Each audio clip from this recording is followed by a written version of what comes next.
உள்ளத்தில் உள்ளபடி நேயர்களுக்கு வாழ்த்துக்கள். தமிழ்நாடு முழுக்க இப்போ 2 நாளாக வந்து 2-3 சப்ஜெக்ட் வந்து தீயாக பரவிக்கிட்டு இருக்குது. இது பெரிய பேசும் பொருளாக இருக்குது, ட்ரெண்டிங்காக இருக்குது. அதில் ஒன்று என்னென்னா, ஒன்றிய அரசு வந்து பட்ஜெட் அறிவித்தாங்கல்ல, அந்த பட்ஜெட்டில் எந்த விதமான உதவியும் தமிழ்நாட்டுக்கு சொல்லலை. தமிழ்நாடுன்னு அறிவித்து எந்த திட்டமும் வரல, தமிழ்நாடு தமிழுங்கிற பேரே வரல அப்படிங்கிற ஒரு ஆதங்கத்தையும் வருத்தத்தையும் மாண்புமிகு முதலமைச்சர் மு.க. ஸ்டாலின் அவர்கள் மட்டும் இல்லாமல் எல்லா எதிர்க்கட்சிகளும் தமிழ்நாட்டில் உள்ள அரசியல் நோக்கர்களும் பேசிக்கிட்டு இருக்கிறாங்க. பேசிக்கிட்டு இருக்கிறப்ப இப்படி நீங்கள் மாற்றாந்தாய் மனப்பான்மையாக செய்யலாமா அப்படின்ட்டு அந்த ஒன்றிய அரசுடைய பட்ஜெட்டை எதிர்த்து அதை குரல் கொடுத்து ஆங்காங்கே திமுக தரப்பில் வந்து கண்டன ஆர்ப்பாட்டங்களை இன்றைக்கி நடத்திக்கிட்டு இருக்கிறாங்க. இப்படி நடத்த போகிறாங்கன்னு தெரிஞ்ச உடனே இதுக்கு ஒருபடி முந்திக்கிட்டு என்ன பண்ணுறாங்க, தேமுதிக அவங்க தலைவி பிரேமலதா விஜயகாந்த் என்ன பண்ணுறாங்க, சென்னையில் ஒரு ஆர்ப்பாட்டத்தை வைக்கிறாங்க. அது எங்கன்னா திருவள்ளூர் மாவட்டம் ஆவடியில் வந்து மின்கட்டண உயர்வை எதிர்த்து திமுகவை தாக்கி ஒரு கண்டன ஆர்ப்பாட்டத்தை வந்து தேமுதிக செட் பண்ணுது. இது ஒரு நாளைக்கு முன்னாடியே அட்வான்ஸாக. அப்படி பண்ணுறப்ப சரிங்க, அது நியாயம்தான், மின்கட்டண உயர்வை எதிர்த்து தேமுதிக செய்கிறது மக்களுக்கு கூட ஒரு ஆறுதலாக இருக்கும். சரிங்க, நீங்கள் செய்யுங்க, வேணாங்கள. ஆனால் அந்த மின்கட்டண உயர்வை எதிர்த்து நடத்தின ஆர்ப்பாட்டத்தில் அந்த தேமுதிகவுடைய தலைவி பிரேமலதா விஜயகாந்த் பொதுச் செயலாளர் பேசினார்ல ஒரு பேச்சு, அந்த பேச்சு தான் திமுக காரங்களெல்லாம் அப்படி கடுமையான மனவேதனைக்கும் கடும் கோபத்துக்கும் ஆளாக்கியிருக்கு. திமுக காரங்களை மட்டும் இல்லை, எதிர்க்கட்சியில் உள்ள அத்தனை அரசியல் கட்சிகளையும் தமிழ்நாட்டில் உள்ள அரசியல் நோக்கர்களையும் பொதுமக்களையும் கடுமையான கோபத்துக்கு ஆளாக்கியிருக்கு. அப்படி என்னங்க அந்த அம்மா பேசிட்டாங்க அப்படின்னு உங்களுக்குள்ள கேள்வி வருதுல்ல. இப்போ ஒரு அரசியல் கட்சியில் 3வது இடத்துல 4வது இடத்துல 5வது இடத்துல இருக்கிற ஒருத்தர் வந்து ஒரு மேடையிலையோ ஒரு ஆர்ப்பாட்டத்திலையோ போராட்டத்திலையோ ஏதாச்சும் கூட குறைச்சி பேசிட்டாருன்னா அது பெரிய பேசும் பொருளாக வராது. தலைமையாக இருக்கிறவங்க பேசுனாங்கன்னா அந்த பேச்சுக்கு வந்து அர்த்தம் இருக்கும், அதுக்கு பாதிப்பு இருக்கும், அதுக்கு அவங்க பொறுப்பாவாங்க. இப்போ தேமுதிகவுடைய தலைவி யார், பொதுச் செயலாளர் வந்து பிரேமலதா விஜயகாந்த். அப்போ அவங்க பேசுகிற பேச்சை வந்து நிதானித்து பேசணுமா இல்லையா? அப்போ நிதானம் இல்லாத அளவுக்கு தரந்தாழ்த்தி தமிழகத்துடைய முதலமைச்சரை ஒரு கடுமையாக பேசியிருக்காங்க. அந்த பேச்சு தான் இன்றைக்கி வந்து வன்மையாக கண்டிக்கப்படுது. எந்த டிவி சேனலில் திறந்தாலும் எந்த யூடியூப் சேனலில் திறந்தாலும் எல்லா வலைதளங்களையும் வாட்ஸ்அப்லையும் பிரேமலதா விஜயகாந்த் அவர்கள் கழுவி ஊற்றுறாங்க. என்னம்மா உங்களுக்கு என்ன ஆச்சு இப்படி பேசுகிறீங்க அப்படின்னு. அப்போ அந்த அம்மா என்ன அப்படி பேசிட்டாங்கன்னா, அந்த திருவள்ளூர் கண்டன ஆர்ப்பாட்டத்துக்கு பிறகு அந்த செய்தியாளரை சந்திக்கிற பிரேமலதா விஜயகாந்த் சொல்கிறாங்க, தமிழ்நாட்டு முதலமைச்சருக்கு வந்து உடல்நலம் சரியில்லைங்க, அவர் கைகாலெலாம் ஆடுது, நின்று பேசுகிறாருன்னா கையெல்லாம் உதறுது, ஆடுது. அவர் ஏன் தெரியுமா வேட்டி சட்டை போடுறதில்ல, இந்த கை ஆடுறதை மறைக்கிறதுக்கு தான் அவர் பேண்ட் சட்டை போட்டுட்டு வந்து பேண்ட் ஜேப்புக்குள்ளே கையை விட்டு மறைச்சிக்கிறாரு. அந்த அளவுக்கு அவர் மோசமாக இருக்கிறதுனால அவர் இப்போ என்ன பண்ணணும், அவர் கட்சியில் இருக்கிற மூத்த அமைச்சர்களுக்கு வந்து துணை முதலமைச்சர் பொறுப்பை கொடுத்துடணும், அப்போ தான் நாட்டுக்கு நல்லது அப்படின்னு பிரேமலதா விஜயகாந்த் சொன்னது தான் இன்றைக்கி வந்து கடுங்கோபத்தை ஒட்டுமொத்த கிட்டத்தட்ட தமிழ்நாட்டு மக்கள் எல்லாருக்கும் ஏற்படுத்திருச்சு. இப்போ அந்த அம்மா சொன்னதில் என்ன கருத்துன்னா, ஒரு கட்சியுடைய தலைவருக்கு வந்து உடல்நலம் சரியில்லைன்னா என்ன பண்ணணும், அவர் உடனே வந்து வேற ஒரு ஆளை நியமிச்சிடணும், அவர் தான் நடத்தணுங்கிற பொருள் தான் அது. அந்தபடி யாருமே செய்யலை. இப்போ உதாரணமாக வந்து டாக்டர் கருணாநிதி அவர்கள் அவர் மரண தருவாய் வரைக்கும் அவர் தாங்க அந்த கட்சியோடைய தலைவராக இருந்தார். அவருடைய இறப்புக்கு பிறகு தான் வேற ஆளை போட்டாங்க. அதே மாதிரி திமுகவில் அதிமுகவில் மாண்புமிகு எம்ஜி ராமச்சந்திரன் அவர்கள் அவர்களுடைய மரணத்து வரைக்கும் யார், அவர் தான் பொதுச் செயலாளர். அவருக்கு பிறகு ஜெயலலிதா அவர்கள் அவங்க இறக்குற வரைக்கும் அவங்க தான் ஆஸ்பத்திரியில் எவ்வளோ நாள் இருந்தாங்க, அதுக்காக ஆளை மாற்றிட்டாங்களா? ஏன் அவ்வளோ தூரம்? உங்களை எடுத்துங்க, யாரை கேட்குறாங்க, பிரேமலதா விஜயகாந்த் எல்லாரும் கேட்குறாங்க. நீங்கள் என்னங்க பண்ணுனீங்க? உங்கள் கணவர் இருக்கார்ல விஜயகாந்த், அருமையான மனுஷன், ரொம்ப சின்ன பிள்ளை மாதிரி, சமயத்தில் பேசுகிறப்ப முரட்டுத்தனமாக அப்படி உதட்ட கடிச்சிக்கிட்டு ஏதாச்சும் உதட்ட அப்படி கோபமாக பேசுவார் ஒழிய அவர் உள்ளத்தில் வந்து அப்படிலாம் இல்லைங்க. அவர் வந்து எந்த அளவுக்கு ஒரு நல்ல மனுஷங்கிறத எப்போ தெரிஞ்சுக்கிட்டாங்க தெரியும் மக்கள்? அமெரிக்காவிலேருந்து சிகிச்சை முடித்து வர்றாரு, சென்னை மெரினா கடற்கரையில் நேராக கலைஞருடைய அந்த நினைவிடத்துக்கு போயிட்டு கலைஞரை நினச்சி அழுகிறாருங்க. அழுதானா சும்மா நடிக்கிறோம்ல, அப்படி உடல் குலுங்க அழுகுறாரு, சின்ன பிள்ளை மாதிரி உதட்ட புதிக்கிட்டு அழுகிறாரு. அப்போ தான் அவருடைய ஒரு மென்மையான நல்ல குணம் வந்து ஒரு நாட்டு மக்களுக்கு தெரிய வந்துச்சு. அப்படிப்பட்ட அந்த விஜயகாந்த் எல்லாரிடத்துலையும் அன்பாக நடந்ததுனால தாங்க அவருடைய இறப்பில் வந்து பல்லாயிரக்கணக்கான மக்கள் சாரசாரையாக வந்தாங்க. அப்படிப்பட்ட அந்த விஜயகாந்துக்கு தான் என்ன பண்ணார், மு.க. ஸ்டாலின் அவருடைய மரணத்துக்கு உடனடியாக தலையிட்டு வீட்டில் போய் பார்த்தாரு, அவருடைய இறுதி அஞ்சலிக்கு உள்ள ஏற்பாடு பண்ணார், அரசு மரியாதை கொடுத்தாரு, ஒரு தரத்துக்கு 2 தரம் வந்தார். எவ்வளோ இரவோட இரவாக செஞ்ச அந்த மு.க. ஸ்டாலின் அவர்களை கொஞ்சம் கூட நன்றி இல்லாமல் மறந்துட்டு நீங்கள் என்ன சொல்கிறீங்க, மு.க. ஸ்டாலின் கையாடுது காலு ஆடுது மாற்ற நண்டு. நீங்கள் என்னங்க பண்ணினீங்க? நாங்கள் கேட்கலைங்க, அரசியல் நோக்கில் கேட்குறத இப்போ உங்கள்கிட்ட சொல்கிறோம். நீங்கள் அந்த விஜயகாந்த் எப்போ 8, 9, 10 வருஷமாக என்றைக்கு முடியாமல் போனாரோ அன்னையிலேருந்து இந்த கட்சியுடைய நிர்வாகத்தை பூரா பிரேமலதா நீங்கள் எடுத்துக்கிட்டீங்க. அன்னைக்கு விழுந்துச்சுங்க வீழ்ச்சி தேமுதிகவுக்கு. உங்களுடைய நிர்வாகத்தில் கடைசியில் 1% கீழே ஓட்டை கொண்டாந்து விட்டுட்டீங்கல்ல, கட்சி ஒன்றும் இல்லாமல் போச்சு. காரணம் வந்து பிரேமலதா விஜயகாந்தோடைய நடவடிக்கை தான். ஏன்னா விஜயகாந்த் அவர்களால் எதுவுமே பார்க்க முடியல, அவரால் சரியாக பேச முடியல, நடக்க முடியல, செயல்பட முடியல. அவர் நல்ல மனுஷன், அவர் இருந்தாருன்னா இந்த அம்மாவுக்கெல்லாம் வேலையே இல்லை. அப்படி இருந்தவரை நீங்கள் வந்து என்ன பண்ணீங்க, அவர் மரண தருவாய் வரைக்கும் அவரை தானே நீங்கள் தலைவராக வச்சுருந்தீங்க. யாராச்சும் ஆளை மாற்றிட்டீங்களா?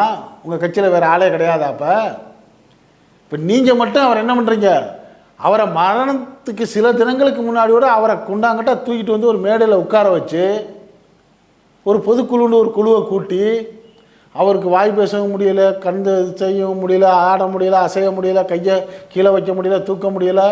நீங்களே ஒரு கையை பிடிச்சி தூக்கிடணுமா, ஒரு கையை ஆட்டி அவர் ஆட்டுற மாதிரி ஆட்டிட்டு அவர் சொன்ன மாதிரி உங்களை ஏதோ பொதுச் செயலாளர் ஆக்குங்கன்னு சொன்ன மாதிரி நீங்களே அறிவிச்சுக்கிட்டு பொதுச் செயலாளங்கிற கிரீடத்தை உங்களுக்கு நீங்களே அறிவிச்சு பெரிய மாலையை போட்டுக்கிட்டு அரசியல் பண்ணீங்களே, அது உங்களுக்கு நியாயமா? நம்ம கேட்கலைங்க, திமுக காரங்களும் கேட்குறாங்க, எதிர்கட்சிக்காரங்களும் கேட்குறாங்க, தேமுதிகவில் உள்ள முக்கிய தொண்டர்களே கேட்குறாங்க. ஏமா நீங்கள் அதை அப்படி தானேமா பண்ணீங்க? அந்த தலைவர் அவ்வளோ மோசமாக இருக்கிற வரைக்கும் அவரை தானே நீங்கள் தலைவர்னு வச்சுக்கிட்டு இருந்தீங்க, வேற ஆளை மாற்றிருக்கணும்ல. அப்போ உங்களுக்கு ஒரு நியாயம், திமுகவுக்கு ஒரு நியாயமா? என்ன நீங்கள் பேசுகிறீங்க, தன்னை மறந்து பேசுகிறீங்களே. இப்போ மு.க. ஸ்டாலின் அந்த மாதிரி விஜயகாந்த் ஐயா இருந்த மாதிரி முடியாமல், பேச முடியாமல், கையை தூக்க முடியாமல், காலை தூக்க முடியாமல் தூக்கிட்டு வந்து மேடையில் உட்கார்ற மாதிரி அவர் இருக்கிறாரு. அவர் ஆக்டிவாக இருக்கார்ல, அப்டேட்டாக இருக்கிறார்ல. அப்பப்போ நடக்கிற நிகழ்ச்சிகளுக்கு உடனே ஸ்பாட்டுக்கு போகிறாரு. கலெக்டர் அமைச்சர்களை பார்க்க வேண்டிய அவங்கள அனுப்பிச்சு கிளியர் பண்ணுறாரு. இது இப்போ பாருங்கள், இந்த ஒன்றிய பாஜக அரசு தமிழ்நாட்டுக்கு ஒன்றுமே கொடுக்கல, உடனடியாக இமீடியட்டாக தமிழ்நாடு பூரா போராட்டத்தை நடத்துகிறாரு. அதுக்கு மேலே ஒரு மணி மேலே போய் என்ன பண்ணுறாரு, இந்த நிதி ஆயோக் கூட்டத்தை புறக்கணிப்போண்டு அறிவிக்கிறாரு. ஒன்றிய அரசு நடத்தக்கூடிய இந்த நிதி ஆயோக் கூட்டத்தை நான் புறக்கணிக்கிறேன் இன்னைக்கு தமிழ்நாடு முதலமைச்சர் அறிவிக்கிறாரா, அடுத்த நிமிஷமே எல்லா மாநிலம் கிட்டத்தட்ட 8, 9 மாநிலம் அதே மாதிரி அறிவிக்குது. தமிழ்நாடு, கேரளா, கர்நாடகா, மேற்கு வங்காளம், தெலுங்கானா, பாண்டிச்சேரி எந்த முதலமைச்சரும் போகலை. அப்போ மு.க. ஸ்டாலின் அவர்களை பின்பற்றுறாங்க. இப்படி அரசியலுக்கு வழிகாட்டியாக ஆக்டிவாக இருக்கிற ஒரு முதலமைச்சரை பார்த்து கையை ஆடுது காலு ஆடுது, அவர் உடனே ஒரு பதவியை விட்டுருன்னு வேற ஆளை துணை முதல்வர் ஆக்கணும், ஆட்சி நடத்தணும்னு சொல்கிறீங்களே, இது கொஞ்சமாச்சும் நியாயமாக இருக்கா? அப்போ நீங்கள் யார் பேச சொல்லி இப்படி பேசுகிறீங்க? இது உங்கள் பேச்சு தானா, இல்லை உங்களை யாராச்சும் இப்படி பேச சொல்கிறாங்களா அப்படிங்கிற கேள்வியை வந்து இன்றைக்கி எல்லாரும் கேட்க ஆரம்பிச்சிட்டாங்க. காரணம் வந்து இந்த அம்மா இதுக்கு மேலே ஒருபடி என்ன தெரியுமா செய்யுது, தமிழ்நாட்டுக்கு வந்து ஒன்றிய அரசு அறிவித்த அந்த பட்ஜெட்டில் எந்த இதுவுமே ஒதுக்கலை, தமிழ்நாடு புறக்கணிக்கப்படுது. இருக்கிற மாநிலங்கள்லேயே அதிகப்படியான வருவாய் கொடுக்கக்கூடிய மாநிலம் தமிழ்நாட்டாக தான் இருக்குது. அப்படிப்பட்ட எங்களுக்கு நீங்கள் ஒன்றுமே செய்யலையே என்று மாண்புமிகு முதலமைச்சர் சொல்கிறாரு. சொல்லிவிட்டு என்ன சொல்கிறாரு, கொஞ்சம் வருவாய் கொடுக்குற உங்களை ஆட்சியில் அமர்த்துறதுக்கு உதவியாக இருக்கிற பீகாருக்கும் ஆந்திர பிரதேசத்துக்கு மட்டும் அள்ளி கொடுக்குறீங்களே, இது நியாயமான முதலமைச்சர் கேட்குறாரு.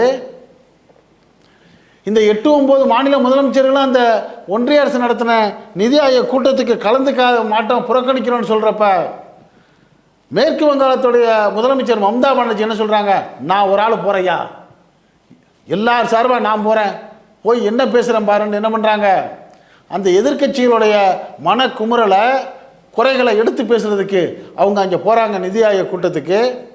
ஆனால் அவங்கள வந்து பேச அனுமதிக்கலை சபாநாயகர். 5 நிமிஷத்தில் மைக் ஆஃப் பண்ணுறாரு. இது எவ்வளோ பெரிய அநியாயம். 16 எம்பிக்கள் இருக்கிற சந்திரபாபு நாயுடு அவர் உங்கள் கூட்டணியில் இருக்காருங்கிறதுக்காக ஆயிரக்கணக்கான பல்லாயிரக்கணக்கான ரூபாய்களை நிதியாக ஒதுக்கி கொடுக்குறது மட்டும் இல்லாமல் அந்த நிதி ஆயோக் கூட்டத்தில் 20 நிமிஷம் அவருக்கு பேச டைம் கொடுக்குறீங்க. கிட்டத்தட்ட 8-9 மாநில முதல்வர்களுடைய பிரதிநிதியாக ஒட்டுமொத்த இந்தியா கூட்டணி பிரதிநிதி மாதிரி போய் அந்த கூட்டத்தில் கலந்துக்கிற கிட்டத்தட்ட 29-30 எம்பிக்களை வச்சிருக்கிற மம்தா பானர்ஜி 5 நிமிஷத்துக்கு மேலே பேச விட மைக் ஆஃப் பண்ணுறீங்கன்னா இது எந்த அளவுக்கு நீங்கள் செய்கிறீங்க? ஒரு நீதியான கட்சியா, நீதியான அரசா, நீதியான நிதி ஆயோக் கூட்டமா? இந்த கூட்டத்தை நான் புறக்கணிக்கிறேன்னு சொல்லி அந்த மம்தா பானர்ஜி வெளியே வந்துட்டாங்க. அந்த வெளியே வந்த மம்தா பானர்ஜிக்கு பேச வாய்ப்பளிக்காதது தவறுன்னு சொல்லி யார் பேசுகிறா? மாண்புமிகு முதலமைச்சர் இன்னைக்கு சொல்லியிருக்கிறாரு. ஆனால் அந்த பிரேமலதா விஜயகாந்த் என்ன சொல்கிறாங்க? ஏங்க நீங்கள் 40 இடத்துல ஒரு இடம் கூட பாஜகவுக்கு கொடுக்கலன்னா அவர் எப்படி உங்களுக்கு தருவாங்க? நீங்கள் சொல்லலாமாங்க இதை? முதலமைச்சர் ஸ்டாலின் என்ன சொல்கிறாரு? எங்களை புறக்கணிக்கிறீங்கிறாரு. திமுகவுக்கு நேர் எதிராக இருக்கிற அண்ணா திமுகவுடைய பொதுச் செயலாளர் மாண்புமிகு எடப்பாடி பழனிசாமி அவர்களோட முதலமைச்சர் மு க ஸ்டாலின் அவர்கள் கருத்தை ஆதரித்து பேசியிருக்காரு. எப்படி? தமிழ்நாட்டை வஞ்சிக்கிறது தவறு, தமிழ்நாட்டுக்கு ஒன்றுமே செய்யாத இந்த பாஜக செஞ்சு சரியில்லைங்கிற மாதிரி அந்த எடப்பாடி பழனிசாமி அவரோட பேசிட்டாரு.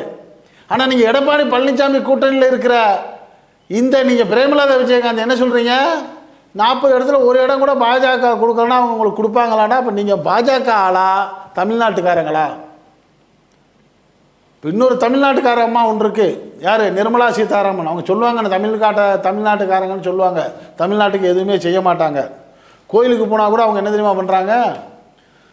அந்த பக்தர்களை பார்த்து சொல்கிறாங்க, நீங்கள் தட்சணை காசுகளை உண்டியலில் போட்டுறாதீங்கோ, தட்டில் போடுங்கோ அப்படிங்கிறாங்க. ஏன் அப்படி சொல்கிறாங்க தெரியுமில்ல? அந்த காசு அந்த அர்ச்சகருக்கு அவங்களுக்கு போயிடணுமா. அது உண்டியலில் போயிட்டால் தமிழ்நாடு அரசுக்கு அந்த இந்து சமய அறநிலையத்துறைக்கு போயிடும். அப்படி அந்த காசு கூட கவர்மெண்ட்டுக்கு போயிடக்கூடாது அப்படிங்கிறதுல கண்ணுங்கருத்தமாக இருக்கிற அந்த நிர்மலா சீதாராமன் அவர்கள் தான் இந்த பட்ஜெட்லேயும் தமிழ்நாட்டுக்கு ஒன்றும் ஒதுக்கலை. சரி, அவங்க ஆர்எஸ்எஸ்காரங்க, பாஜகக்காரங்க, அவங்க இருக்கிறது சரி. ஆனால் அவங்க செஞ்சதெல்லாம் சரிங்கிற மாதிரி நீங்களும் பேசுகிறீங்களாமா? நாளைக்கு நீங்கள் தமிழ்நாட்டில் தானே அரசியல் செய்யணும், தமிழ்நாட்டு மக்கள்கிட்ட தானே ஓட்டு கேட்டு வரணும். அப்போ உங்களை தமிழ்நாட்டு மக்கள் என்ன கேள்வி கேட்பாங்க? இல்லை ஒருவேளை நீங்கள் கட்சியை க்ளோஸ் பண்ணிவிட்டு இப்போ யாருமே ஆள் இல்லை, கம்ப்ளீட் முடிஞ்சு போச்சு, 10-15 பேர் தான் நம்மளை சுற்றிக்கிட்டு இருக்காங்க, இவங்களும் நம்மளை என்ன பண்ண போகிறாங்கன்ட்டு ஐயா சரத்குமார் அவர்கள் செஞ்ச மாதிரி ஜாயின் பண்ண போறீங்களோ ரொம்ப பேர் கேட்குறாங்க இங்கே பாஜகவில். அப்படி திட்டமாக இருந்தால் நீங்கள் ஓப்பனாகவே பேசுங்களேன். ஆர்எஸ்எஸோடைய கருத்துக்களையும் பாஜகவுடைய கருத்துக்களையும் மோடி அவர்களுடைய கருத்துக்களையும் நீங்கள் தாராளமாக ஓப்பனாக பேசுங்க. அப்படி சொல்லிட்டு பேசுங்க. தேசிய திராவிட முற்போக்கு கழகம்னு பேர் வச்சுக்கிட்டு, திராவிட இயக்கம்னு பேரை வச்சுக்கிட்டு தமிழ்நாட்டுக்கும் திராவிட தலைவர்களுடைய கருத்துக்களுக்கும் ஆப்போசிட்டாக பேசுனீங்கன்னா அரசியலில் உங்களுக்கு எதிர்காலமே இல்லாமல் போயிருமேமான்னு சொல்லி அழுவுறது நம்ம இல்லை, தேமுதிக தொண்டர்கள். காரணம் அந்த நேர்மையான, திறமையான, வலுவான, மக்கள் மேலே பேரன்பு கொண்ட விஜயகாந்தை உருவாக்கின அந்த தேமுதிகவை அழிச்சிடாதீங்கம்மாண்டு உங்கள் கட்சி தொண்டர்கள் மிச்சம் இருக்கிற கொஞ்சம் பேர் கதறது உங்கள் காதில் விழுகலையா? ஒன்று திருந்துங்க, இல்லாட்டி அங்கே போய் சேர்ந்துருங்க அப்படிங்கிற கருத்தை பலரும் சொல்கிறாங்க. இது பற்றிய உங்களுடைய கருத்துக்களை நம்ம அந்த உள்ளத்தூரில் அப்படி நேர்கள் நீங்கள் கேட்குறப்ப உங்களுக்குன்னு சில யோசனைகள் தோணும். பிரேமலதா அவர்கள் இப்படி நடந்தால் தேவலாம், அவங்க பேசுனது தப்பு தான் அல்லது பேசுனது சரிதான் அப்படிங்கிற உங்களுடைய கருத்துக்களை நீங்கள் இந்த கமெண்ட் செக்ஷனில் கமெண்ட்ஸ் பண்ணுங்கள். இது போன்ற செய்திகள் எந்த பக்கமும் சார்பு இல்லாமல் நடுநிலையாக அவ்வப்போது உங்களுக்கு சேர இதுவரை நம்ம உள்ளத்தில் உள்ளபடி சேனலுக்கு சப்ஸ்கிரைப் பண்ணாதவங்க சப்ஸ்கிரைப் பண்ணுங்கள். மறக்காமல் பக்கத்தில் இருக்க பெல் ஐக்கானை கிளிக் பண்ணுங்கள். அப்போ தான் நம்ம போடக்கூடிய ஒவ்வொரு செய்திகளும் உங்களுக்கு உடனுக்குடன் நோட்டிஃபிகேஷன் காட்ட நீங்கள் விரும்பினதை பார்க்கலாம். என்றும் இணைந்திருப்போம். நன்றி, வாழ்த்துக்கள்.